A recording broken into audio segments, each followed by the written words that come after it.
the important part here is to sit and listen with what someone tells you instead of trying to, one, bring it back on yourself, or two, to kind of diminish their experience.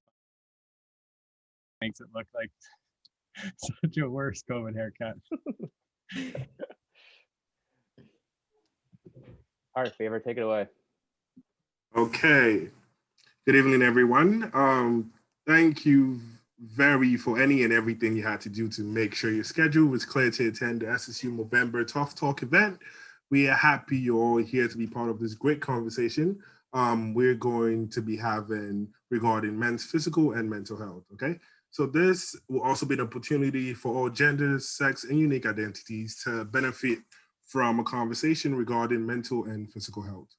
Before we get started and introduce our key speaker from the Movember organization, we want to go over some housekeeping norms so we're creating a safe space for everyone tonight. Firstly, we ask that everyone to be respectful to all students on the Zoom call tonight and to appreciate all different perspectives, ideas, and opinions. Any type of harassment or inappropriate behaviors will not be tolerated during this event. And reminder, all Sheridan Code of Conduct applies to all SSU events. During this event, if anyone on the call feels uncomfortable, feels they need some support, or would like to address something privately, you will notice in the participants, we have created a safe chat person. You can contact the person privately in the chat function, and this person will assist you with anything you need. Thirdly, we'll be recording this event tonight. As you're aware, through our registration process, if anyone feels uncomfortable being recorded, we actually send a message privately to our safe chat, and we'll make sure your video/audio will not be used for any promos or recaps. Finally, you may notice we have a cool digital Movember background like the one I have now. Prior to this event, you should have received an email with the instruction of how to set up your Zoom Movember background. We encourage everyone turns on your video and set your Movember background. Or if you do not feel comfortable turning on your background, you can also set the Movember background as your profile picture. Now, I want to take this opportunity to welcome our guest speaker, Shane from the Movember organization. Yay. Thanks so much, Beaver. It's always weird to do this on Zoom where everyone's muted, so you get no feedback. But I was cheering for you afterwards. Also, like, just kudos to your crew of students. I think it's funny because I present to people kind of as a cross section of the world in Canada, and like even that is like setting up a safe space and welcoming is as good as anyone that I've ever seen. So kudos to all of you for making sure that people are feeling welcome and excited to be here. So I am going to share my screen. I have a deck that I'm going to walk through. I'm going to chat for 15 minutes, and I do have a tendency to lose track of time, so I fully welcome any like 5-minute countdowns before to say like, hey, just so you know, you're going slow and you've hit 10 minutes already. So I will try to go through things quickly and set it up so that we can have more of a conversation afterwards. So this will be fast and certainly top level, but always welcome to chat further or field questions or whatever after. So I guess I should have given you that whole preamble as I was sharing my screen, because now I have to go share my screen and find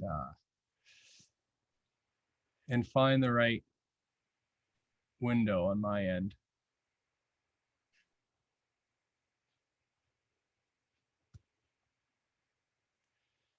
This is a true sign you have way too many tabs and windows open when you can't find it right away.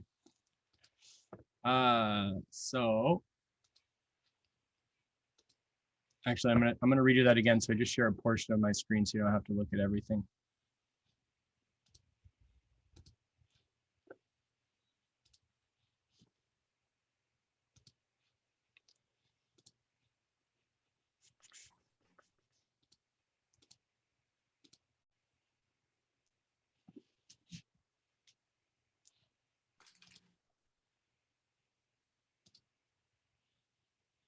There, finally. Does that look good? So you're actually seeing the slide in my window? Okay, awesome. So because we only have a little bit of time, I'm going to start like right in the middle of this, and I wanted to start with a stat that is something going back to like whenever you learn this in health class in like grade 7 or 8, and you start to learn about life expectancies in Canada and how long women live and how long men live. A stat that we all learn, and I think because we learn it when we're so young, we don't necessarily problematize it or think that much about why it might be. This is a global stat. Globally, men die on average 6 years earlier than women do. So I think we learn that and we're like, well, why would that be? I think we almost think like, oh, it's natural. Men just die sooner than women. Unfortunately, men are dying sooner than women for a lot of preventable reasons. Obviously, we focus on a few of them that I'll go through. But there are a couple of reasons that are pretty readily addressable that that don't get challenged enough. So in a lot of ways, across all three of our cause areas, one of the problems with men, and I guess I should preface this right off the bat, I'm going to make tons of generalizations about men. We speak to men as a broad group. Obviously, everyone's health journey and mental health journey is unique, and we're trying to speak broadly to men or to people who identify as men. And this won't apply to everyone, or you might hear me say something where like, oh, this applies to exactly me as someone who identifies as a woman as much as it does a man. So I'll give you that caveat before I give you a whole bunch of broad generalizations about men, but hopefully it's something that helps start conversation too. So one of the problems with men when it comes to their health is they're very slow to act, even in the best of times, and especially when they might be experiencing some sort of issue. So as we speak specifically about a couple of our physical health areas of focus, which are prostate cancer and testicular cancer, there's still something inside of men that keeps them from knowing when to ask for help and how to ask for help when they need it. And I think that often this kind of gets simplified when we talk about it, because as men, we're not necessarily challenging all the reasons for why that is. We don't necessarily have the framework for talking about that. And the silly, simple generalization that everyone always jokes about is men hate asking for directions, or men hate asking for help. And that's true, but it's actually deeply rooted in something else. So obviously our three areas of focus are mental health and suicide prevention, prostate cancer, and testicular cancer. I'll touch really briefly on prostate cancer and testicular cancer off the top. Prostate cancer, for most of us, our dads are probably in the demographic where they need to be thinking about that. We encourage all men, once they're 50 years old, to have a conversation with their doctor about getting a PSA test. That's not a diagnostic tool. It's just a surveillance tool so that you can set your baseline for what your PSA levels are. And yeah, if you have a family history of prostate cancer, or if you're of African or Caribbean descent, you should actually have that conversation with your doctor sooner, when you're as young as 45, just because you're in a more at-risk population. Testicular cancer, our peers are more squarely in the at-risk group for that. So testicular cancer, prostate cancer is the most common form of cancer for men generally. Testicular cancer is the most common form of cancer for younger men. So the age bracket for that is around 17 to 34, 17 to 35. That's when you're most at risk. Unfortunately, for men, about 70% of men either don't know how to check themselves for testicular cancer or have never actually done it before. It's a simple test. It's not even a test. It's a simple self-check. If you have a guy in your life you want to share it with, you can get lots of instructions on our website, but in its simplest form, it's just a matter of like checking yourself to see if you have changes in shape or lumps or pain that's not normal. We encourage all guys to do it once a month in the shower. It's a quick test. And unfortunately, guys don't do it enough. And even when guys do notice they have an issue, they're often hesitant to go to the doctor to get it checked out when we're really encouraging them to do that. So there's that part of the spiel. I am watching the clock, so that's 5 minutes. It's perfect. So mental health and suicide prevention. Maybe I'll start by clarifying a couple of stats, or give you a couple of stats, and then I'll do a clarification of terms for what I'm even talking about. So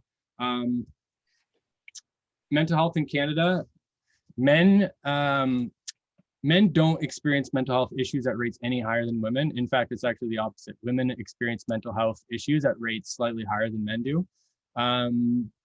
But this is a pretty shocking stat that doesn't get any less shocking. But about 3 times as many men take their lives in Canada as women, and that stat's global. Sorry, I have a cat that's just whining in the background. So yeah, 3 to 4 suicides that happen are by men.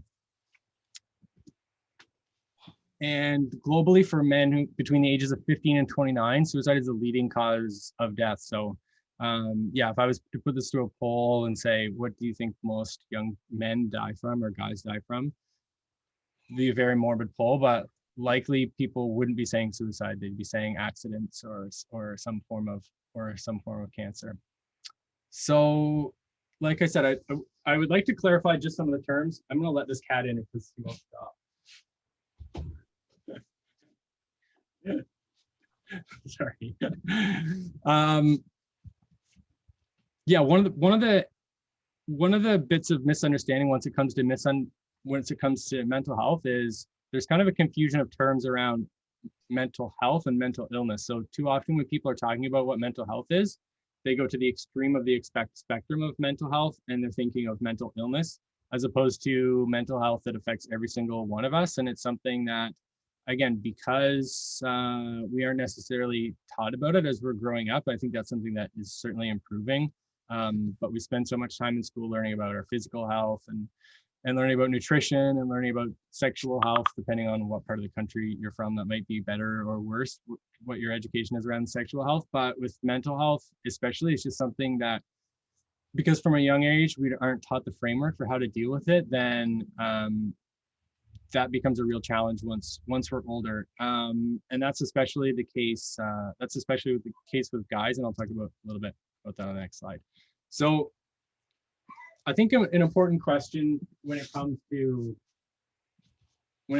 mental health is why consider gender at all? Like, what is it about mental health issues that uniquely affects people who identify as men versus people who identify as women? And yeah, there are a few different things. And like I said, there will be generalizations here because no one experiences their mental health journey in the same way. So there will be parallels for lots of people in your life, whether they are men or women. But for men, like I said, a lot of it comes down to how we're raised as boys and the framework we're given to deal with both our emotions, our challenges, and the things that pop up in our lives. And everyone, as a guy, and I think these are becoming less common, but especially as guys, it's probably scary if you could go back in your life and count up the number of times when you've heard some sort of expression like "suck it up" or "man up" or "deal with it." And again, it's not only men who hear that, and I think that that's becoming less prevalent. But you hear that from such a young age that you internalize it so easily.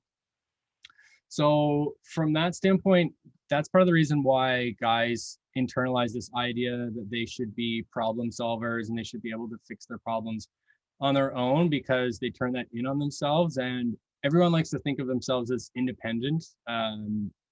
Everyone likes to solve problems for themselves as much as they can. But the real problem when it comes to your mental health is when you aren't able to identify points where, one, you know that you should be reaching out for help, or two, what your framework should be for even reaching out and asking for help. And that's really problematic, and something that we're trying to flip the script on all of the time. So yeah, for guys, one of the things that we really want to demonstrate is that both knowing when to reach out for help and having the courage to reach out for help are really signs of strength and signs of maturity. And too often it gets framed the other way. Everyone knows the kind of archetype of the strong silent type is a man who's stoic and tries to solve their problems on their own. But yeah, that approach of trying to grind things out and being macho or self-reliant just doesn't work, no matter who you are. And I think especially as guys, you'll often hear the phrase when you'll often hear things being said, especially about guys who do take their lives. And I have lived experience with this with a friend too, where so many people will say something to the effect of, he's the last person I would have expected this to happen to, once it does happen. And this isn't an indictment on anyone in that scenario, but the fact that you do hear that so often speaks to how much guys do internalize things, and they mask it, and they never reach out when they should be, and they either don't know how or are scared to do it. The other thing that I kind of want to say here is that for men, the ways that they exhibit or that mental health issues manifest in men uniquely aren't necessarily the ways that we expect someone who's having a mental health issue to act. So this is the thing that I hate, and a lot of people depict an image of mental health, and you'll see this in ads of like someone sitting on the corner of their bed or a chair with like their face buried in their hands, and like that's the kind of universal image of someone who's having a mental health issue. And while there are certainly people who do experience mental health issues that way, it doesn't capture the full spectrum of mental health issues. So if you were to identify ahead of this, like things that you would normally associate as behaviors with mental health, people would say things like sadness or hopelessness or guilt or things like that. Unfortunately, for men, often once those feelings come up, they suppress those feelings, and they hide them, and they mask them with other behaviors. So often men who are experiencing anxiety or depression, they will exhibit mental health issue behaviors with things like aggression or irritability, or they'll isolate themselves from others by cutting themselves off from their normal social networks, or it might even be that they are abusing alcohol or some other substance, or even, especially, this is very common in young men, where they'll just engage in super high risk behaviors that aren't normal for them and are risky because they're in a point in their life where, for most people, they might describe it as acting out, especially for younger boys, where they might be identified as having a behavioral issue, where there's something going on behind the scenes that we aren't necessarily identifying. We aren't giving boys the right framework to be able to talk about it and to be able to talk about it comfortably. So yeah, from that standpoint, we really want to flip the script. And yeah, I could talk about that for an hour. So I'm going to skip and talk about a couple of more practical things, and then we can move on to the other part of the conversation. This is an acronym that we use and a lot, partly because it's simple, it's easy to remember. But the biggest thing that it does is it challenges the idea that someone needs to be a mental health expert to talk about mental health. Way too often, especially with older people, I think they take the approach that conversations about men's health are best left to professionals. So they would say, well, I can see that someone might not be themselves, but what can I do to help them? And I don't know what I should suggest for them as actions that they could be taking. And I mean, guys like that are in general are like that generally. And I mentioned that guys like to see themselves as problem solvers. So before they would have a conversation like that, they feel like they need to prepare and be able to come with solutions to the table, as opposed to just having the conversation in the first place. So 4 steps here that are super quick: asking, listening, encouraging action, and checking in. So obviously the first step is asking. Unfortunately, this is true of all of us. If someone asks you how you're doing, 99% of the time, you're going to say that you're doing fine or good, no matter what. So asking isn't a matter of just asking. It's a matter of like making a habit and showing someone that you're asking over time. And when you're asking someone, you actually mean it, and you put your time and your words behind it. And that might mean like texting someone and saying, hey, I know that we haven't been able to see each other much this year, and just wanted to check in and see how you're going, or see how you're doing. And someone might say that they're fine from that, and that's fine. Your response to that doesn't mean like, I know you're saying you're fine, but I see all these other things. The approach there is more so just making sure that you're asking over time and showing. The next step of that is the simplest one, but the one that is often the hardest, is just listening. So when someone does open up to you about how you're doing, the most important thing is just being present and listening to what they're saying. This is where I think, especially as guys, we either try to propose solutions to where someone is at, or we try to draw parallels to where we are at personally, or where we've been in the past. So if Danny was to say to me, like, here's a type of issue that I'm facing, all too often as guys, our response to that is like, oh, I know what you mean. Like, something happened to me similar 2 years ago, and there's certainly a place for that in terms of making sure that someone doesn't feel alone. But the important part here is to sit and listen with what someone tells you, instead of trying to, one, bring it back on yourself, or two, to kind of diminish their experience by saying, oh, this is something I went through and like I got through it, and I'm fine. So yeah, I mean, those are obviously the two important parts. Check in. I obviously said it's important to ask over time, but when someone does open up to you and have that conversation, one of the things that's important, even in that initial conversation, is to almost set a time to check in, where it's not just left as the fact that this conversation has been had, more so to say, well, can we chat about this again in a week, or like, can we get together? I mean, I shouldn't say get together, because now we can't get together, but can I text you and see how you're doing in a few days? The last thing that I'm at 16 minutes right now, so I'm not going to spend any time talking about, but I can send to you, is a program that we developed this year that's called Movember Conversations. This is one that we pivoted, and we had actually started to design this last year specifically for university students, so with campus in mind. And then because of COVID, we kind of expanded it to a broader audience, because all of our conversations are so digital based. But essentially, it's kind of an online practical tool that walks you through how to have a conversation with someone about their mental health within a couple of specific scenarios. So some of those are this. I live with a cat who never makes a sound. Like, he can go 3 days and not say anything. If for some reason tonight it's so noisy. He's normally so quiet. Yeah, just how to get the conversation started, how to identify a couple of things that might be more subtle in a conversation, and then how to kind of validate someone's experience, especially because doing that over text or doing that over Zoom is so tricky, where you're not in front of the person, but how to kind of recognize where someone's at and encourage them, one, just purely to encourage them, but how to encourage them to take certain sets of actions, which aren't just to say like, you need to speak to someone, but still some concrete things that you'd be able to help them with. So I will send the link to that so that everyone has it after the fact.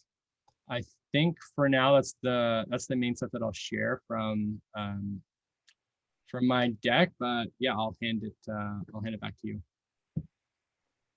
That's awesome. Thanks, Shane. Appreciate that. That was really good. I think one key point you said there, and you actually used me as an example, and it's actually something that I've learned too as well, is that listening piece and not making it about you as well too. I think naturally we do that.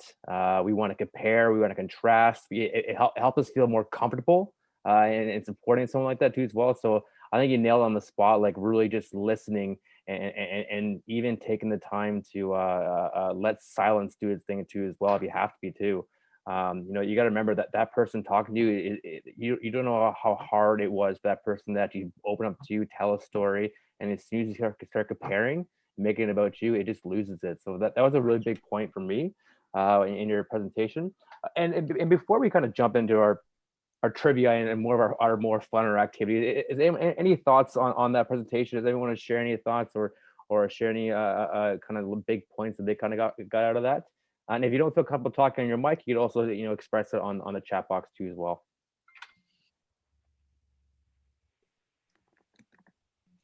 Well, I would say it's like checking in, because if you have somebody talk to you when you're down, if you see that person come back to like check in, like, hey, how you doing since the last time we spoke? Is there any improvement, or there hasn't been any improvement? I feel that check-in means a lot, because it just gives you that sense of understanding that people actually do really care about you. And to be honest, it just makes things a whole lot better, even if there's no improvement, knowing that someone genuinely cares about you and isn't just asking about your well-being for like just so we can make conversation, actually means a lot. Great point. Thanks, Favor, for sharing. Yeah, I think I'll just respond to what Favor said there. I think another really important thing that I didn't have time to talk about there is that when you are struggling, a very dangerous thing is when you can kind of get trapped in your own head and you get to a point where you can kind of convince yourself of things very easily. Whereas if you were talking out loud with someone else, and once you put it out there, once it's out there in the open, it sounds a lot different than when you're saying it in your own head a lot of times. And there's a real fear for some people of putting it out there. So having someone not only listening, but checking back in kind of validates the fact that you did reach out. So if you reached out to someone, they recognize where you're at, and then they show that they do want to check in on you, that's what's going to encourage you to continually seek help when you need it, for sure.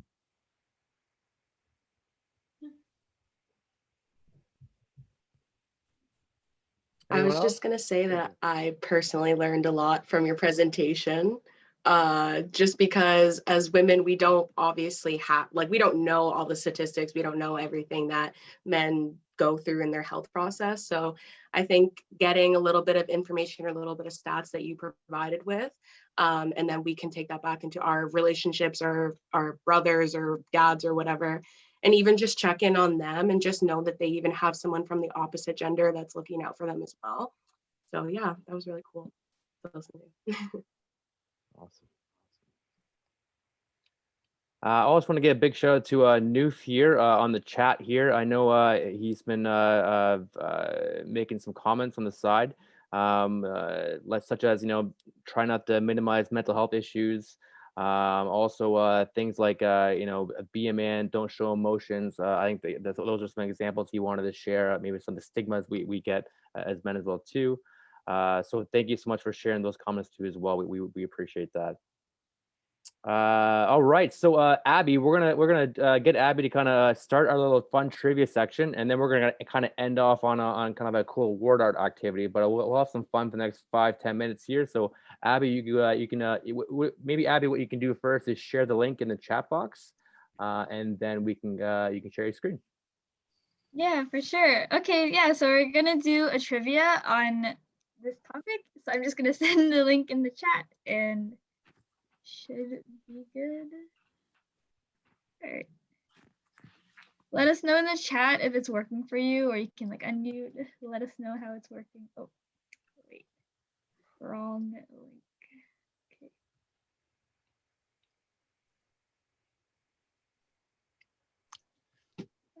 Abby, if I do the trivia with you and I finish last place, does that totally invalidate everything that I was just talking about? I don't know. Good question. I feel like that's more of a question you gotta like ask yourself.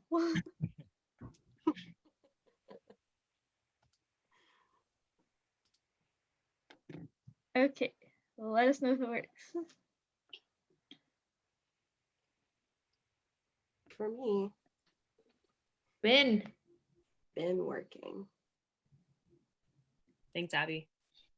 No problem. All right, so just give us a thumbs up when everybody has it, so I know when to start. I have to put a thumbs up in.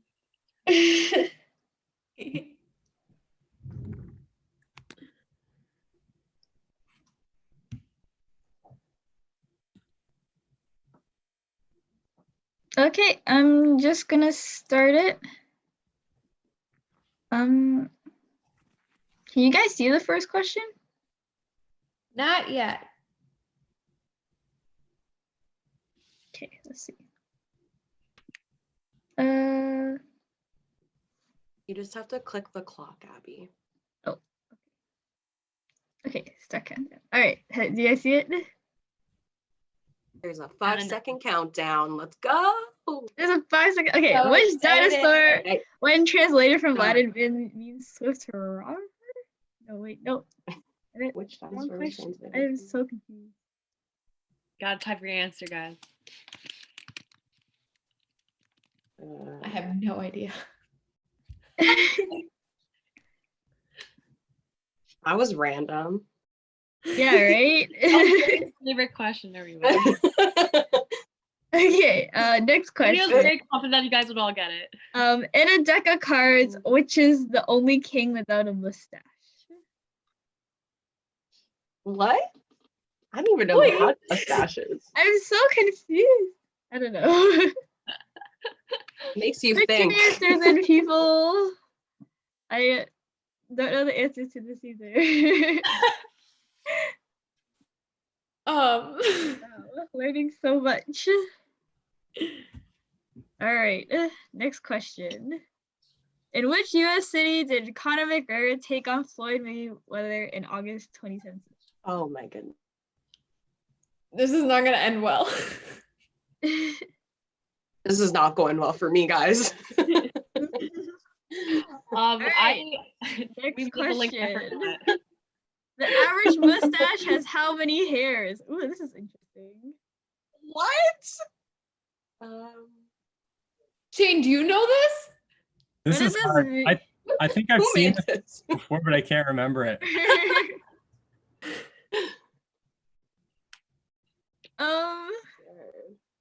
Okay. 600. That's pretty low. Not gonna lie. Okay. 6,000. Yeah. Okay. On average, how many times does a man touch his mustache a day?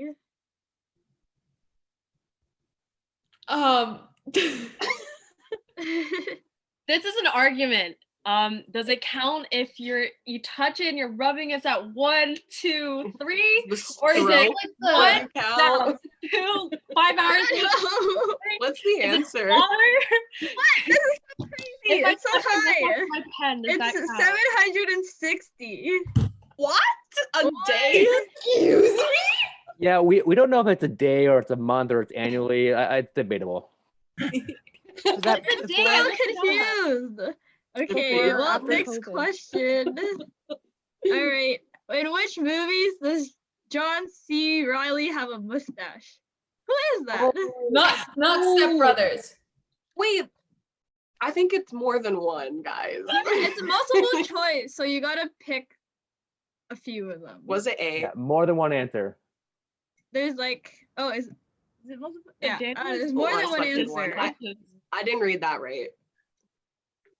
All right. Anyway, next question. How much time does a man spend shaving his mustache starting from the age of 14? On Noof, average. I feel that.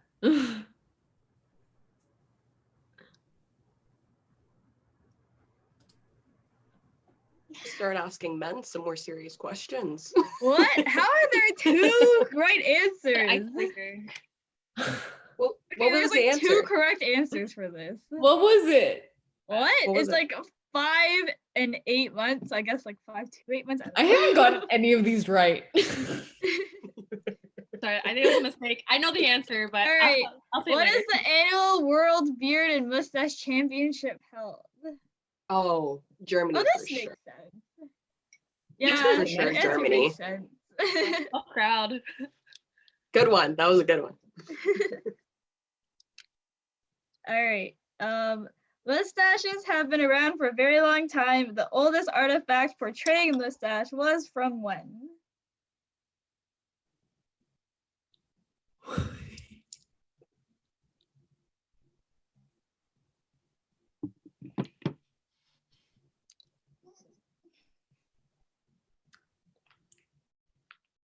Oh wow, that's pretty late. Okay. Whose famous celebrity mustache is this? This I know. Oh, man. That boat rat. Very nice. That is. Have you guys seen the second one yet? Not yet. I have. All I right. watched the whole movie thinking that. Oh wait, I think we restarted. Oh no, I restarted it. Okay. What do I do? Don't worry, I got you. You can review your show- answers. oh, here. There's a purple button at the bottom of everyone's screen that says review answers. Who So won? you Who Oh, there you won? go. Oh, here, show live answer results. Noof won. Noof. Good job, Congratulations. Noof. Good job, Noof. My gosh.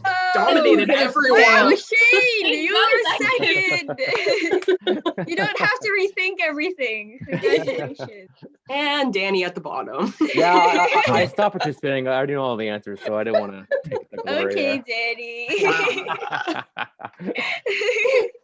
All right. Thanks so much for tuning in, everyone. I hope that was a nice little break in between those conversations. So we got about 15 minutes left, so I want to make sure we commit to our 8 o'clock ending here. And we're going to get Lissa to share her screen. Give her a second.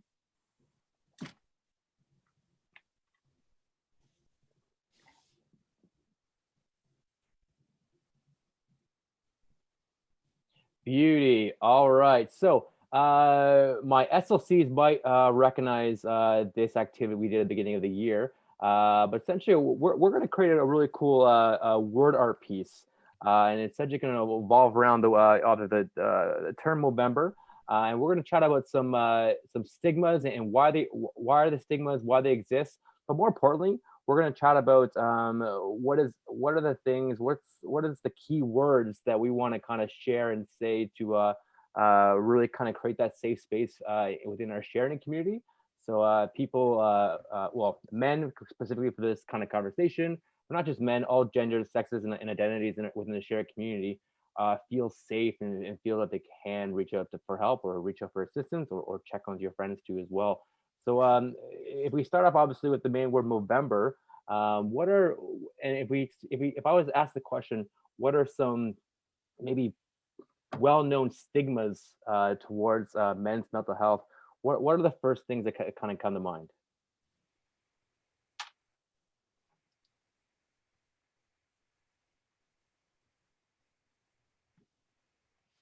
For me, when it comes to men's mental health, the first thing that I think of, it's like majority undiscussed. Undiscussed. Love that. Let's put that word down. And so why are we choosing the word undiscussed? For me personally, I know this as like a general basis for women. We are unafraid to talk about our feelings. If we are unwell, we'll tell the entire world we are unwell. When a man feels unwell, he, like Shane said, they suppress it. They don't seek the opportunities to actually reach out and talk. Awesome. So I think if the conversation starts to get normalized, then we could start discussing it, all the better. Awesome. That's great. I definitely kind of like that too as well. It's a good answer. What are some other kind of maybe popular stigma? I don't know. Using the word popular is kind of the wrong word. What are some like maybe the well-known stigmas towards men's mental health, or even just stigmas towards mental health as well too?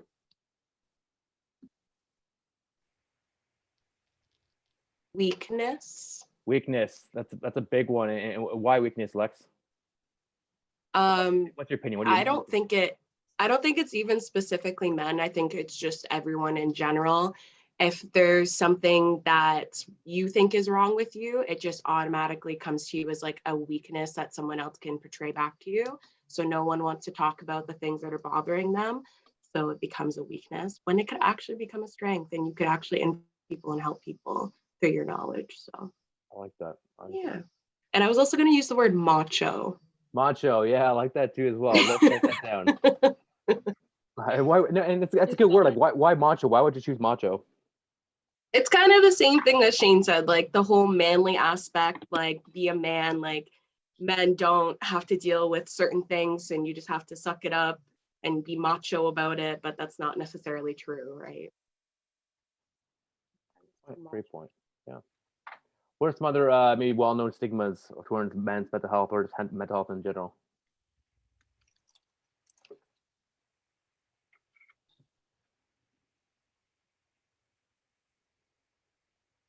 I think one we haven't talked about yet is just maybe like fear of like looking bad. Yeah, that kind of fear piece. That's a big thing, I think. And I guess like Lex said, we I think a lot of men are expected to be stronger, expected to always know the answers towards their emotions, and into what's going on in their mind too as well, and just to always come off as someone who's confident too as well. And that big, and that's a great word choice, Alyssa, that male expectation, it's pretty big too as well.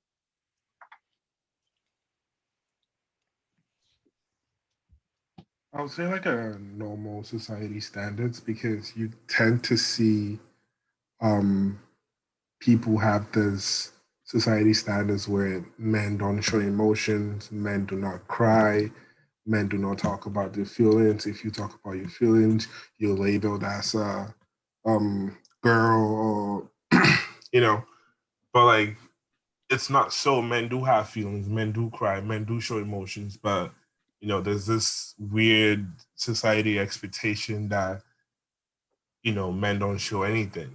You know, I mean, you probably make you feel like, oh, as a man, you're expected to cry 3 times in your lifetime: when you were born, when your parents die, and probably when you're getting married, and that's it. Thanks for sharing that, Favor. That's a great point for sure too as well.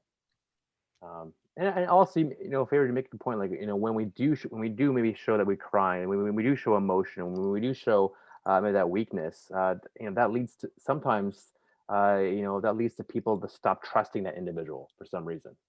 We start demoralizing that person. We say, okay, we shouldn't be following this person anymore because of their weakness. And I think the term Shane kind of used throughout his presentation is like that flip that script type thing. It's great. Yeah. Any other stigmas? Any other kind of like those popper ones we might see? And I know it's maybe harder from someone who's identifies as a woman on this call too as well to kind of figure those out. New minute a good one too as well. It's not just about emotions, but men wearing pink get weird looks. That's big one. Like why are men able to wear certain colors that maybe typically women wear as well too? Fashion, what they look like, their style, how they present themselves too as well. I think that's a huge one too as well, with like young men entering the work world, or young men leaving college and figuring out what they need to wear, what they need to follow, what trends they need to follow too as well. And sometimes they get stuck in those patterns for sure. That's good, Noof. Yeah, that's a spot where women are way ahead of men in terms of like masculinity still being really rigid, in terms of like how you're expected to act as a man, and like masculinity is so much more singular than it needs to be. Instead of giving credit for the full range of what masculinity could be, we all have a singular image of what it means to be a man, and that affects women too. But I think the archetype for what it means to be a man is still a little bit more rigid than what it means to be a woman right now. I can like piggy off of what Shane said, because that's the same thing with sports too. I remember like some people have I guess stigmas against male in some sort of sports, whether that's maybe gymnastics, for example, or figure skating, or ballet as one example too.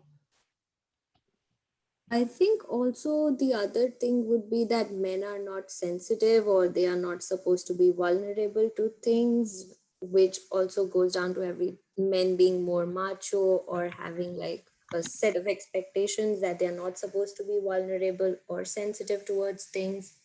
So yeah. Perfect. I like that too as well. It's this, like Noof said, it's a societal norms and expectations. And even when it comes to appearance and fashion, I was thinking about it. Women have adopted so many things from male fashion, but the minute men try to adopt things from women's fashion, it's looked on as strange and odd and unnecessary. Even in current day, like if a man wears a dress, it's there are people who are gonna give looks and think they're strange and they're odd and they're less of a man because of it. But if a woman wears like a tuxedo, it's empowering. It's the terminology that they decide to use that makes the difference in the impressions. Yeah, for sure. Thanks for sharing that, Gabby. That's awesome. I think Gabby have a point. Like even if a man have a longer hair, then it is also, people look at them as something weird. I mean, Awesome. Thanks so much for am I sharing. I appreciate audible? that. Yeah, we can hear you. Yeah, thanks for sharing. Yeah.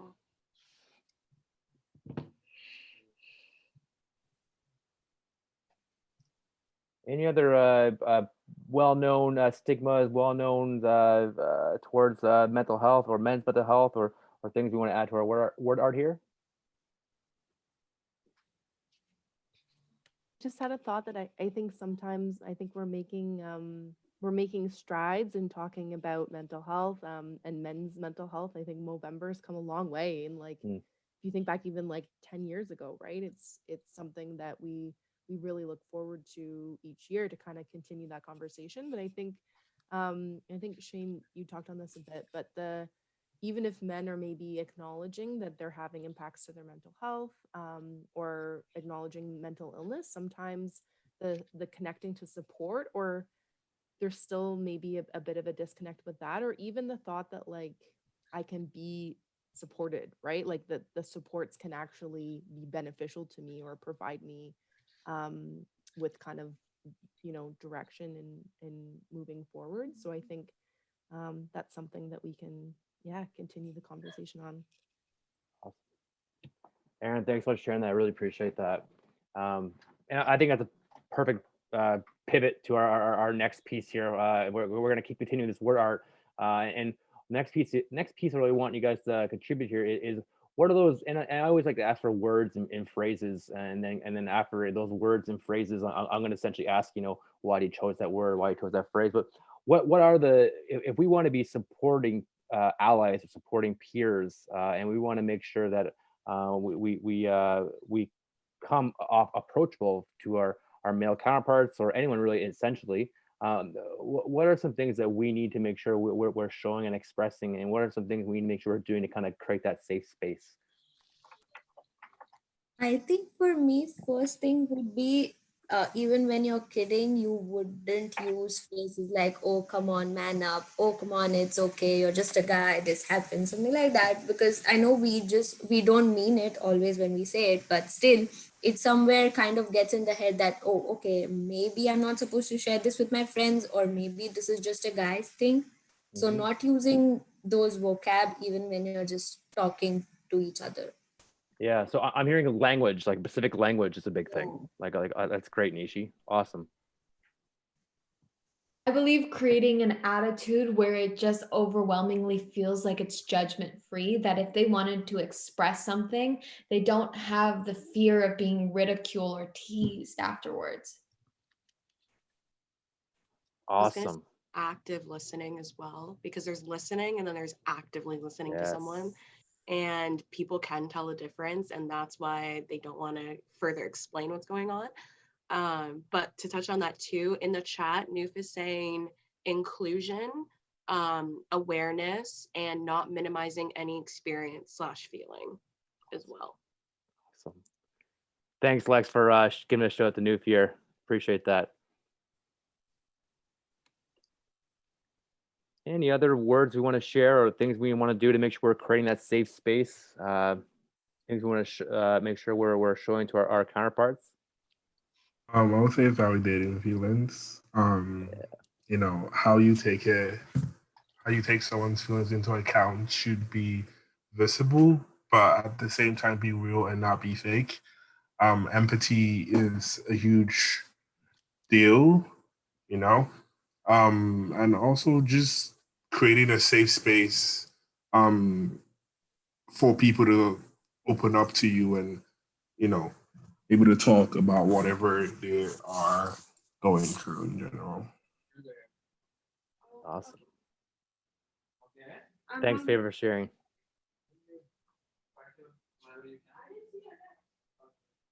Any other words we want to add here?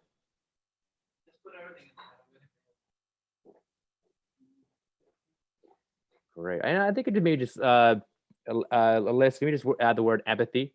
I think empathy is always a big one. Oh, you got it. Perfect. You're way ahead of me too. Perfect. Because there's times to be sympathetic towards someone, but I think empathy is definitely comes off a little more authentic at times too as well. You want to make sure you're supporting them at the same time, supporting them, and then they feel supported. So that's a good one. And being authentic, thanks, Liz. That's a good one too as well. All right, last call to share any add any words to our word art here. Understandable. Oh, sorry. One more time. Understandable for their point of views. Yes, understanding the point of views. That's great. Thanks so much for adding that. I was gonna say respectful, sorry. Yeah, and perfect.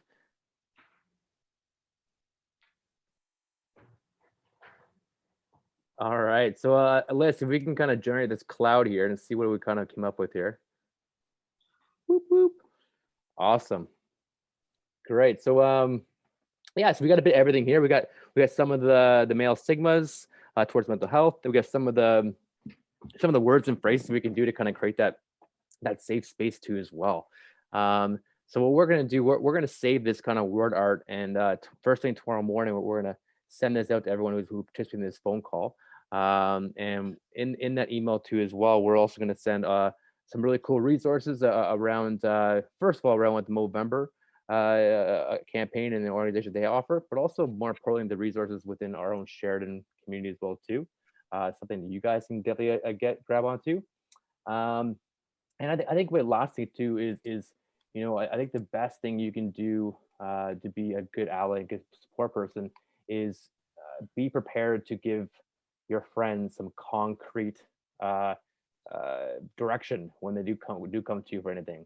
So like knowing, even if you don't feel like you need to use the resources that Sheridan has, like Empower Me or like any of the counseling services, like still know what they are, still know that they're available. So you're able to, so essentially you're preparing yourself to have that conversation with your fellow friend too as well. And also if you do, like if men's on this call too as well, if anyone does need to ever talk to someone too as well, please do. I was my first time talking to someone when I was 23 years old, and I had to get my girlfriend to kind of drag me there, but she did, and it was like the best thing of it that's ever happened to me too as well. I still talk to someone probably every few months to check in, get direction, realign, and it's something very, very hard to do at the beginning, but once you start, you see the results right away.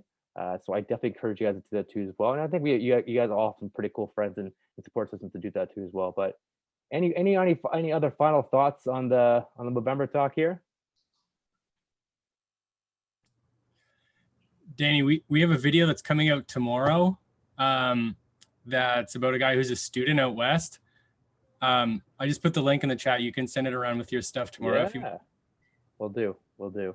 hot off the press. It's still unlisted on YouTube, so you'll be the first ones to see it.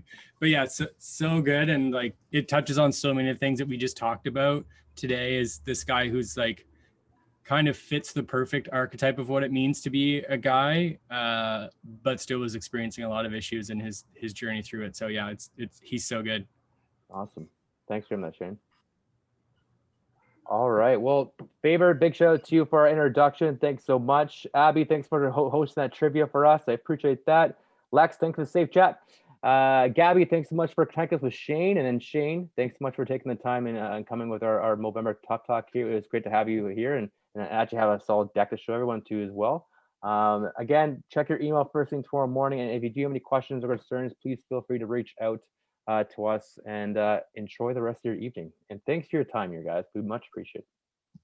No problem. Have a good day. Don't forget to check all of our events for the rest of the week too on the website. Right. Come to Among Us. Come to Among Us on Come Thursday. to Among Us. Among Us on Thursday. Tomorrow we got cooking, and next week we got the AGM. Yes. All right. Thank you. Thanks, everyone.